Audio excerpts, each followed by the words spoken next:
I've built it, ran it for a little more than a year now, know all its ins and outs, ups and downs, added some kick-ass mods to it. Yeah, I think I'm entitled to give my opinion on it now. Stick around if you want to hear it.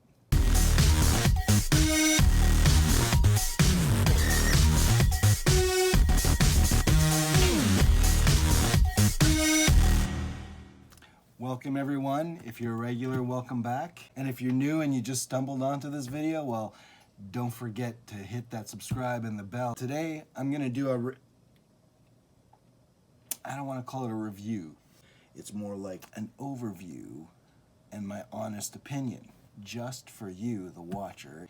Before I tell you what I recommend, why don't I explain more in detail what you should expect from this, and then you come up with your own opinion if you like. If you're a regular and you follow my channel, you are very aware of my Bigfoot Clod Buster. Did a build series with my wife where we both put one together. When you're building one, it's kind of like doing the job twice. Those of you that have built one know what I'm talking about, and those of you that haven't built one yet and are thinking about it, it's kind of like putting two RCs together and then joining them together. The build itself is actually quite easy. Like most of Tamiya products, the instructions are pretty good to follow. I mean, they've been around for a long time and most of the corrections have been done. I followed everything to the T and I was happy with the end results. Build for this vehicle, really straightforward and easy and fun. So if you're a first-time builder and you're hesitant, just go for it. Take your time. With any build, take your time. After I was finished the build, there was very few to zero adjustments to make. Like, as long as you followed all of the measurements exact to a T, very little to adjust at the end. One of the biggest mistakes, not following that first step and centering their servo. When you're building one of these stock, then your servo is going into the belly of this beast. If you get to the end of the build and you turn your TX and RX and speed control on and everything, and all of a sudden the wheels are like this, well, you're gonna be like trimming out all the way the other way just to get it to go straight. To center it after this thing is built is like, you might as well take the entire thing apart again. If I have any kind of recommendation on the build, is follow it to a T, including that first part, which most people would think, you know what, I'll get to that at the end of the build. Not with this one. Do it. Do it. Do it. What I recommend for this build, a transmitter and receiver that is at least, I'd say, 4 channels. Only because you're gonna want the extra channels for the future. My crawler already came with a GT5.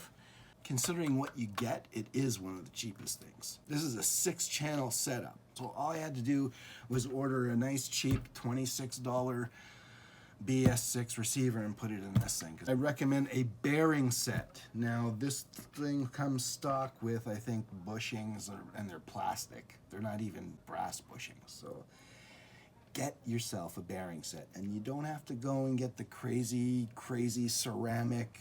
Just get the cheapest fast eddy set you can find. I think they ran me in at about 35, maybe 40 bucks Canadian, which is for what, like 50 cents American? No, I'm just kidding. So get a bearing set. Now you're gonna want a nice torquey servo. The single servo that I built this with was a 25 kg. I think it's like the very lowest limit, 20. I'm gonna recommend a 30 kg or higher servo. Speed doesn't matter. You don't need the fastest servo in the world, but you definitely want some torque, because if you've only got one servo in there turning these massive Clod Buster tires, it's gonna be burning out, man. Like, you want some good torque out of that servo. If you want to go all out, get a Reefs, man. Don't mess around, just get a Reefs. Body, such a good and bad point to this vehicle. Let me explain to you why. This thing, avalanche, anarchy. This thing comes with a hard body. And it comes with the masks to do the dual color. You got the red on the bottom on mine and the orange on top. I just kind of matched the decals. It was a lot of work to get it this nice. This thing does wheelies. When you stop too quick, it can do a front roll, you know? It's got four-wheel steering, and it's got a lot of top heaviness, so there's a lot of chance of rolling. You don't want to do up your body like this and then take this thing out for a street bash. At least I don't, because I put a lot of time into this, man. Probably one of the nicest bodies I've ever had or done. But that's the problem. I don't want to scratch it now. Hard body scale look is, you can't beat it. Paint on the outside is the problem, right? Just do something that you're not worried about getting wrecked. That's all. You don't have to buy the second body, but when you paint it, just, you know, if you paint it at all. I mean, my original Clod Buster came with a white body. I put decals on it. It was a white Clod Buster. Those are just my opinions, my thoughts. Whether you share them or you disagree with them, that's cool. Everyone is entitled to their own, man. Performance. If you're gonna get one of these and keep the 27 turn cans, you're probably not even gonna wheelie it. What I put in was a 20 turn. I just recently put it on 3S, and I wouldn't want any more out of this thing. 20 turn motor on 3S. Yeah, it's plenty, believe me. Plenty of fun for this rig. The existing ESC that comes with this, you can only put 2S in it. You can't put the 3S. So what I did was I actually went with the Hobbywing 880 ESC. Not really expensive considering what you're getting. It's like a electronic speed control, fully programmable. Programming cards if you want to program it easily. There's another way of changing the programs on it without one of the cards, but those Hobbywing cards make a lot easier. It comes out of the box with four-wheel steering and the suspension, I mean, sure, it's not like soft and supple like any of the other monsters, you know, it's not like crazy ridiculous because it's not a basher. It's a monster truck. When you're driving this thing around, it looks the part. It looks like that suspension is hard as because it just kind of bobbles around and it doesn't really go anywhere. It uses the tires as like it's damper almost. Looks like one of those stiff monster trucks that comes out into the arena. The whole cab is like but like nothing's moving in the truck. It's just all input from the tires, right? or whatever the tires are absorbing, that's all that's being absorbed. Otherwise, it's just, you're feeling every single little bump you go over, right? I think that's how monster trucks should look when they're coming out and, you know, driving along. They should have that sort of, you know, hey, you know, it's gonna take a lot more than this to compress my suspension. I think it's great for this type of vehicle. If you're spending hundreds of dollars on a new suspension on this thing, the travel on it is like, it's not even an inch. Because if you travel too much, then the axle hits the chassis. You can't even go lower. So no, suspension is not amazing compared to other RCs, but it's just right for this one, if you understand that. What's bad? No matter how strong the servo is, when the vehicle is not moving, so when you're sitting still and you turn your transmitter, you're not moving these at all. It might go,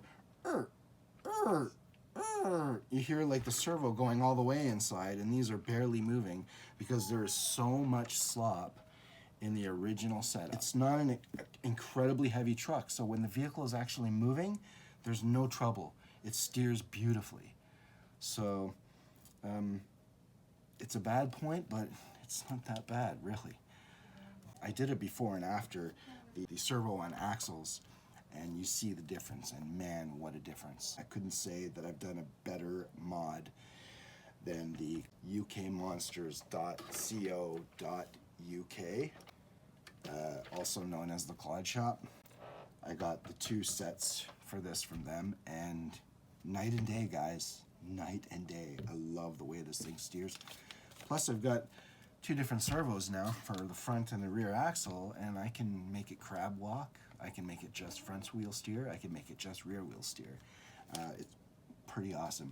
And as I was saying before, you want at least 4 channels because of that. Because eventually, when you figure that you'd like to do the servo on axle, you're gonna want those extra channels for stuff like that. Also, I know a lot of guys like to add lights to this guy, so having it again, another channel for the lights, always a bonus. And even if you're heavy into this hobby and you've never considered owning a Tamiya, because I know a lot of you guys are like, Tamiya, oh, that's like Radio Shack, right, Sean?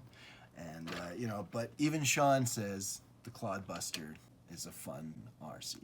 I've actually modified this just recently. You can see, I'll leave links to all my Clod Buster videos in the description below of this video, so you can go check them all out. Here's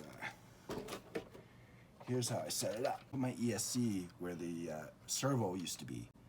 So I put my servos on axle here, 225 gauge G. Now I said before you need at least a 30 for this, not when you're only turning 2 wheels. 25 will do fine.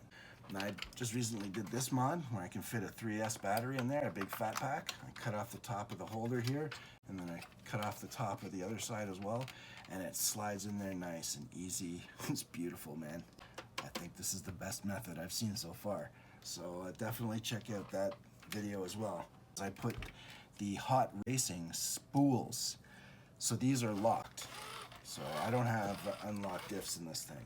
Did a video on that, and I did it before and after, also with only locked in the rear and then both axles locked up. I can't confirm if this is right or not, as I've broken a couple of axles, and it might be due to the fact that I locked this up. It might also be due to the fact that I had my ESC set up wrong, because I had a drag brake engaging, and that might have been snapping my axles more than the power that's going through this, or just simply having them locked. So more opinion on that to come. I've broken 3 of them now, but now I've realized that the drag brake was set up on my ESC. So now the next time with 3S and no drag brake, if I don't break an axle, I'll be so happy. Anyways, guys, any question you have about the Clod Buster, leave it in the comments below. I'm happy to answer all my questions. I'm not a very big channel, so I can still answer all your questions, guys. And with that said, if you enjoyed what you saw here today and it helped you out, give us a thumbs up, give me a subscribe, hit that bell notification so you'll be notified the next time I have a video on this bad boy. And by all means, if you like this, share it with your friends. That's how you tell me, hey, you did a great job. I want to show all my buddies because I think this video rocked, right? Help me out. Anyways, guys, whatever you're doing, keep on RCing, keep it on. Ciao for now.